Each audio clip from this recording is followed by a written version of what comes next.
ניתן היום קצת שתילות עונתיות בכניסה לאחת מהגינות שלנו. נתחיל אולי עם הווינקה המאוד קלאסית, מאוד מוכרת. יש לנו פה את הווינקה הזקופה, שבאמת יחסית יותר מזדקרת, ויש לנו את הווינקה הזוחלת, שיש לה אופי טיפה יותר נשפך. אם נרצה לקבל איזשהו אפקט בערוגה של צמח זקוף מול משהו שנשפך החוצה, זה דבר שיכול לעבוד יפה.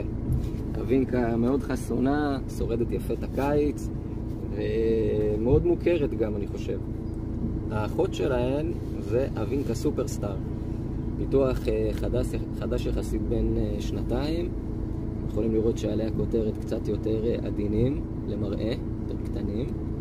והווינקה הזאת בניסיון שלנו גם שורדת פה חורף, לא מהחורפים הקשים, אני מדבר על מישור החוף.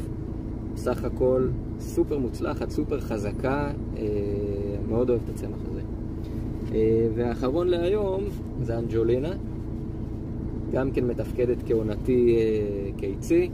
אנחנו מקבלים פה איזשהו מראה בעיניי סופר עדין, ויכולים לקבל אותו גם בסגול, גם בלבן, גם בוורוד. אחלה של בחירה, בטח גם בשילוב של כולם ביחד. ואנחנו מקבלים פה איזה סוג של סקאלה ורוד סגול, תמיד אפשר לשלב גם את הלבן. ואיך אני אוהב את השיר הזה.